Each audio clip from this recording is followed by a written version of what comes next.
Okay, hello. It's Lisa Starr with the StarrCast podcast, and I'm here today with my guest, Mia Kyricos. Everyone knows Mia, but for those new listeners who maybe don't, Mia is the founder and president of Kyricos Associates, a consulting firm based in York, Maine. But her path has been all over the globe, and I'll invite Mia to tell us about that. Thanks for joining us, Mia. Thanks for having me, Lisa. I am honored to be on StarCast. It's Oh, very exciting. it's exciting for me too. So, Mia, I've had the luck to visit you in your home state, your beautiful home state, and where you grew up. And I understand that your journey began in family businesses that were hospitality oriented. Could you tell us about that? Sure. Yes, I grew up in a very resort-driven town. Our season, if I'm being gracious, is like between May and October. So at the age of 14, I was working in restaurants, leading up to hotels and others on the happy coast of Maine. So I've done everything from being a takeout girl to scooping ice cream to dining room manager to a club manager, um, a server for many years. I mean, everything you can think about in food and beverage and hospitality. It's really where I got my love of service. But I also say I was born this way because I'm Greek, and my Ah, big fat Greek family is uh-huh. very hospitable. You're eating or drinking the minute you come in the door, whether you're a friend, a relative, or a stranger. Right. So, Italians are similar, so I'm familiar yes. with that. Exactly. So, yeah, I grew up in this wonderful, beautiful part of the world, and it really gave me my love of service. No surprise that you were a manager before you left home at 18. I mean, some people just have it. So you left Maine for college. Yes, I did. I ended up, my last role in Maine was as general manager of a family restaurant. So, of course, I think that's a Greek rite of passage. You have to be in the food and beverage industry. But then I went to Wheaton College in Norton, Massachusetts, and got my degree in international relations. And it sort of gave me my taste for looking at the world outside of our own. Boundaries and borders, if you will. I spent a year abroad in Brussels where I Right. learned the power of a passport and a really good train system Uh-huh. and traveled all through Europe. And it really was a pivotal time for me because I think I learned, looking back, because hindsight's always 2020, um, that the love of learning other cultures and what it means to be a global citizen. I got a taste of that really young. And also, my mom, I'm a daughter of an immigrant, Greek immigrant. And so, really looking at the world outside of the four walls of the United States has been something instilled in me at a young age. When So, you went to college, did you plan, did was majoring in international relations the plan as a freshman, or did you sort of fall into that? It was my plan as a freshman. I was struggling because I loved business. I really did, but I had to choose between a liberal arts degree and a Mhm. business degree, and everyone was saying go business, go business. But I was so fascinated by the world and I mean, inspired by my own mother's, voyage from the old country on the boat and all these things, and the fact that we talked to relatives there and other relatives that went to Australia. And I just think I learned at a young age that there was more to the world than just the country we lived in. And so I intentionally looked for um, a degree in international relations, and it was more inspiring to me than just traditional business, at least in my undergrad. Right. So. So you came out of college, and what happened next? I It's really funny. I thought, as a 22-year-old woman, that on top of the world, when you graduate from college, I thought I was going to go like learn Arabic and solve the Middle East crisis. That's what you do with an international relations degree. And then when I started applying to nonprofits in DC to sort of fuel that quest, I learned the reality of a nonprofit salary and having been steeped in debt because Mm. I have a twin sister and Um, so I learned pretty quickly that I wasn't going to pay off my school loans Mm. solving the Middle East crisis. And Right. so I quickly ended up shifting my focus and moved to DC. I temped for a little while and I Mm. worked in a pizza parlor because that's what you do when Sure. you're trying to pay bills, and ended up joining a .com at a time when no one knew what the heck a .com was. It Right. was like 1997. And I joined in PR, marketing, and communications in-house for the company.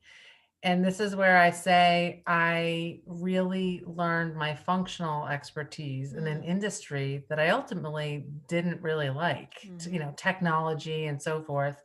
Um, but I grew rapidly in that field because .com world was just needed so much more talent than was available. So they hired people and gave us more responsibility than we ever should have had. And I ended up becoming the right hand woman to the CMO, Mm. who used to be from Coca-Cola, Wow. and learned everything about sort of the world and art. We had offices around the world. And I started really loving the work I was doing. I just didn't love the industry I was in. Mm-hmm. And when I look back, I say it was the time in my life where I learned just as much about what I did not want to do or the field I did not want to be in as much as the work that I loved doing. And I had my favorite boss of all time was Mm. actually in an industry I didn't love.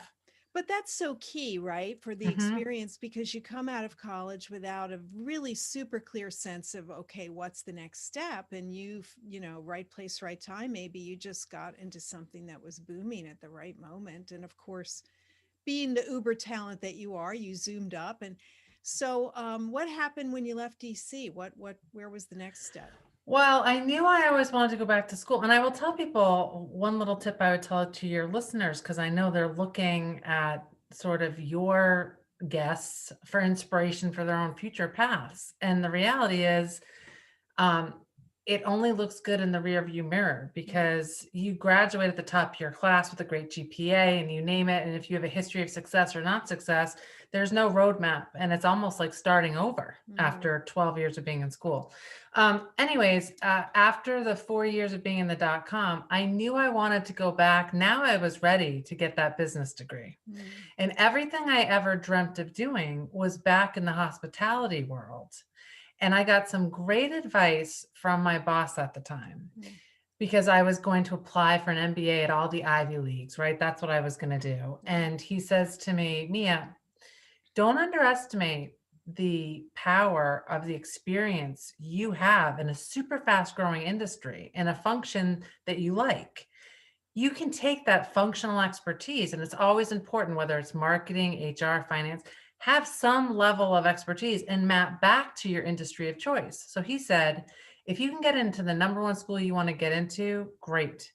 If you can't or you don't for some reason, then take that expertise and go apply for like a marketing job in the industry of hospitality. Go work for Amex Travel or a hotel or whatever. And I pass this on because it was one of the best pieces of advice I ever got. Mm. I just happened to get into the school I wanted to. So the next step was going to Cornell, where I knew I wanted an MBA, but I wanted it for the world of service. And I got my master's of management and hospitality, which is ultimately an MBA for service versus an MBA for manufacturing, is really what that Or comes down to. accounting or whatever. Right. Exactly, Right. exactly. And at that Um, time, there weren't many schools that had that program, were there? no, no. And you know what I really understood is Cornell's school is called sort of the hotel school, right? And they also have the Johnson School. But the hotel school is really about anything from service. So think of consulting, food and beverage, Hmm. hotels, gaming, anything from a service industry perspective. And so I went there, and this was sort of second transformational moment for me because I enrolled, borrowed about $100,000, Wow. which is a whole other thing, in 2001, A lot of money. and a lot of money, and added to my undergrad debt, which I still had. And I enrolled the first week of September 2001, which Oh, was wow. 9/11. And here I went a week into class. And once I got through the astonishing humanity of it all and dealing with classmates of mine who had lost family members, it was Wow. really a riveting moment. I started freaking out because I thought I just borrowed all this money for an industry that's going to be dead. And Right. what Wow. am I going to do? Um, and I got my second best piece of advice, which was, Mia, now is the time to better align your personal interests with your professional goals. You just came out of the dot-com industry that sort of exploded in the stock market. And, how do you want to live your life, not just what you do and what you do for work? And that's ultimately what led me to Spa and Wellness. Hmm. So you're at school at Cornell and you're taking classes in hospitality management. Mhm. There wasn't really a spa orientation at the time, was there? Well, there was one class. There was one class that was really called the History of Spas. And I almost forgot this. The other class that was also led by the same professor, Mm. who you and I both know, um, Professor Emeritus now, Dr. Mary Tabaki. Um, she also taught this other class that was called Wellness for the Workplace or something like that. A new field, which was really ahead of its time, even more ahead of its time than I would say the spa side. But it was this one class, and it was sort of the history of destination spas and health resorts in the world. And of course, I knew the world of hospitality. But in my mind, once I read the curriculum summary, I thought, wow, this is my opportunity Mm. to not just live well, but help others live well. And I learned about the world of integrative health and wellness. So it wasn't just about getting your nails done, although for some people that was a path. It was really about this intersection between Eastern and Western medicine, not the curriculum, but as I learned about the histories of spa and wellness, that was something that came to life for me. So that was the start. And And Mary's I background was nutrition, right? Didn't her she? Yeah. background, yeah, exactly. Her background was nutrition. And I basically walked into her office. I will tell you this, I'll never forget this sweet little firecracker of a woman, as we all know. Mm. And she's teaching this class. Her background was nutrition. And all of my classmates, for the most part, had grown up in hospitality operations. And I was this weirdo that had 4 years in this dot-com world that no one knew about, but working in marketing, PR, and communications. And she saw my background and I said, look, this is what I want to do. I've worked in hotels, restaurants, private clubs. I've never worked in the spa and wellness space, but for some reason I feel like this is my calling to help people live well. And she looked at my background and she said, how would you like to be my graduate assistant? Wow. And that's what ended up happening. So I joked that for 2 years I worked around the clock and slept about 4 hours a night because I wasn't just taking on the course load, Hmm. but I was working with Mary on different projects that she was doing consultatively for the industry. And she opened my world to this whole network. And so started my path. Amazing. It's great. It's a great example of what happens when you knock on doors sometimes and you just put yourself out there, right? Exactly. Exactly. And I didn't know, here what I thought was sort of a handicap, if you will, because I'd spent 4 years out of the industry. To her and later others, it was actually a differentiating factor, Right. because I had this very timely business experience that I could apply back to an industry that I loved. And so, like I said, hindsight's literally 2020 now, and it was a huge game changer for me because there weren't a lot of people that wanted to at all be part of this world. And in fact, I was somewhat in many ways with my classmates a bit of a freak because I was like this wellness warrior in a school of hospitality Hospitality experts. nerds, right? Exactly, exactly. So, what was the first job that you got after graduating from Cornell? Well, this is a funny one, Lisa. The first job everyone was getting their lovely salary offers and going on the corporate side for the most part. Hmm. And I felt from a credibility standpoint, I needed to work in operations in the spa and wellness center. So the Right. first job I had was taking over the flagship Exhale Mind Body Spa in New York City and helped to open the second one. There's now about 24 properties, but Mm-hmm. that was my first job, and I was the spa director. And I did that I had a year contract, and I was in Manhattan doing that. And it was a sort of a day spa with destination spa programming. So we didn't Right. just provide massages and nails and all of that. We also provided nutrition counseling and teeth whitening and lifestyle coaching and a whole other world that I learned. So that was my first job. And after that first year, I will tell you, I networked. Mary taught me the power of networking. I was not afraid to show up at iSpa, the International Spa Hmm. Association, during the course of my time at Cornell in that first year to volunteer. I stuffed T-shirts into Hmm. bags, and I helped do that. And so along the way with that first job was also going to trade shows, connecting with people for coffee and tea, and Sure. just learning about the industry, not just the business experience, but practically from people in the space.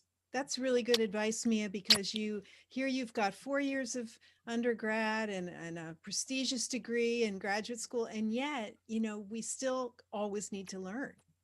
Absolutely. And from a credibility standpoint, I will tell you, as you know, and your listeners will soon know, um, this experience ended up being pivotal for me because it gave me credibility to be able to take on corporate roles because I Hmm. had walked in the shoes of spa directors, and before that, front desk agents and dining room managers and restaurant managers and so forth. So that gave me some street cred when it came to working with general managers and Hmm. RVPs of multinational corporations. For sure, it would be difficult to go into corporate without having run the Right. location. So you had a role at Starwood. You were there for a long time, Yes. and you And created a lot of brands in that time, right? yes, and I will tell you, it was a nice marriage of some of my marketing experience from before, and then now the industry that I loved. At Starwood, I was there for 8 years. You're right. I first joined as the number two to the vice president of spa and wellness, and eventually ended up being the global director of the division, and developed 6 international spa brands for major hotel brands like Westin, Sheraton, St. Hmm. Regis, W Hotels, and others. And I did that for 8 years. And once I completed my final brand, I was at this crossroads. Do I stay at a company that I loved, and perhaps apply that methodology to another function of hospitality like food and beverage, which was an offer to me at the time? Mm. Or do I go to a place where the core business is health and wellness? Mm. And instead of just heads and beds, which is a beautiful part of the hotel industry, but that's their core. And Sure. I took a risk and was recruited out to a company called, at the time, Core Performance and Athletes Performance, but it's now called Exos. Hmm. Um, and they were experts in human performance, training people along the categories of nutrition, mindset, movement, recovery.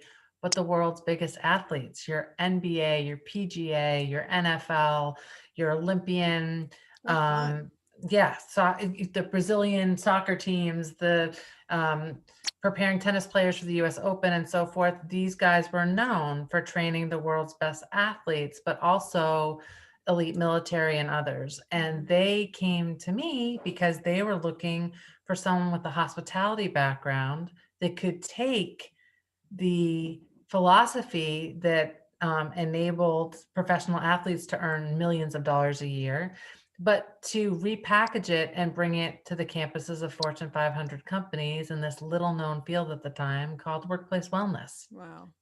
Way ahead of their So, time for sure. way ahead of their time. So now, shifting from hospitality, where it was really sort of a nice to have, not a need to have, to workplaces where increasingly uh, colleagues were getting unwell because of how we work, the Western philosophy of work, which we've not made a lot of progress on, but working 24/7 in a highly connected, never sleep society. Um, and the cost of that to employers in the world started to just increase. And Mm-hmm. those were the early days of just trying to reduce their healthcare costs with this little thing called wellness. Mm-hmm. So my job was really bringing performance trainers, nutritionists, um, and others, and a huge technology platform to companies like Google and Intel and State Street Bank and others, and really learned a whole new area of this $1 trillion economy now known as wellness. So you brought that all back to New York for SpaFinder for a Yes, time and got their brand yes. all sorted out. Yes, as chief brand officer at SpaFinder, and eventually enabled their sale Mm-hmm. to another firm. And that's when I decided to hang my own shingle, Right. if you will. That's when I started realizing, if you looked at the trends in the marketplace, whether it was hospitality, trying to look at spa and wellness both within and outside the four walls of spa, fitness, pool, to other things, to companies that were trying to come up with a wellness strategy for mostly for their colleagues, to entities that were trying to figure out, hey, we want to play in this space and offer Mm-hmm. products and services. How do we do that? Mm. And that's when Kyricos and Associates was launched, and we called ourselves strategic advisors for wellness, tourism, um, and hospitality, and healthy lifestyle companies. And that just sort of opened a whole new world to me. And you were booming along until you got that once in a lifetime offer that you couldn't Yes. turn down. Yes, which was at Hyatt hotels. And so I spent about a year talking with Hyatt back and forth, and I assumed it was for a consulting engagement. I mean, Mm-hmm. after all, that's what I was doing. I was Right. advising C-suites on their wellness strategies around the world. And lo and behold, I was quite surprised that instead what they asked me for was to join their senior leadership team as Mm-hmm. um, senior vice president and global head of well-being at Hyatt. And everyone was like, well, what does that mean? Is that like your Starwood job? Mm-hmm.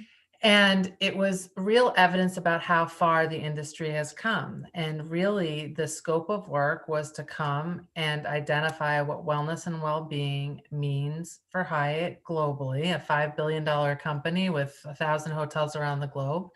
But to do so both commercially, so at their hotels and between hotel stays, and also internally for 130,000 colleagues around the globe Wow, in that's a lot partnership with of the people. chief HR officer. So it was a huge opportunity. But the first time a hospitality company, and I give Hyatt a lot of credit, um, looked to prioritize health and wellness across its brands, not just one brand like we did with Weston at Starwood, but across their brands and both internally and externally. And that was a game changer, not just for hospitality, but I would say big business at large, that suddenly was starting to prioritize wellness and well-being for their colleagues as well in a much more meaningful way than they had, you know, 8, 9 years prior when I was at Exos. Funny, interesting circle that you end up being, the head of a company that owns Exhale where you started, really. Oh, that was amazing. And Exhale ended up reporting to me, Mm-hmm. which was just sort of ironic. And I felt like what a blessing, what Ann Beth Eschbach and Julia Sutton had founded. Um, for me, I just saw myself as a friend at corporate that could help further their goals because they Right. deserve all the credit for that brand. And then also Miraval, which was ironic Mm-hmm. because during my first year, between my first year and second year of grad school, thanks to Mary Tabaki, I actually worked for Canyon Ranch Health Resorts and lived at Canyon Ranch in the Berkshires. And so it was funny to come full circle that our number one competitor now was one that we owned at Hyatt. Right. So you're right, the world of wellness is so small, and I really did feel like it was a calling because it had all come full circle. Well, here we are. 2020 happens. We've all pushed the reset button. Kyricos and Associates is going booming again. I think you're really focused, from what I'm understanding, on wellness communities and living. I mean, what do you see in the next 5 years happening for us in the wellness space? I think each one of the bubbles that we talk about, which thanks to the Global Wellness Institute, that produces all the research and sizes each one of these bubbles, from nutrition to physical activity to real estate, workplace wellness, wellness tourism, and so forth. I see uh, a, a deepening and a broadening of each one of those segments. This isn't slowing down anytime soon. COVID has just served as a catalyst for the business of wellness and well-being. And I think particularly anything that's technology driven, I think that's going to be huge. I think people are shifting their focus to not just be places they visit for an hour in the middle of a day or a week if they're lucky at a Mm, health resort. They're looking about where they live. So real estate will be huge. I think we're getting much smarter about what we put in our body and what mhm. that means, and the microbiome. There's so many different fields that are exploding. And I think the conversations that we've tried to have about living and leading and being well, both at work and in life in our communities, has just been put on warp speed because we've been reminded of our mortality, not unlike we did in 9/11, and the importance more than anything of our health, that's truly the only wealth in the world, and it's leveled the playing field globally. And that's exciting for all of us, I It think. is. It is when I think back on for how long we've been talking about having consumers take a hold of their wellness journey and being responsible. And yes, it's great to go to the spa for the afternoon or a destination spa for a week, but then you come back and your life, if you go back to what you did, you dipped your toe in the water, but we're seeing that consumers are saying, sitting up and saying, oh, okay, I get it now. I need to go to the gym. I need to eat right. I need to take walks. I need to do things for myself and my mental state.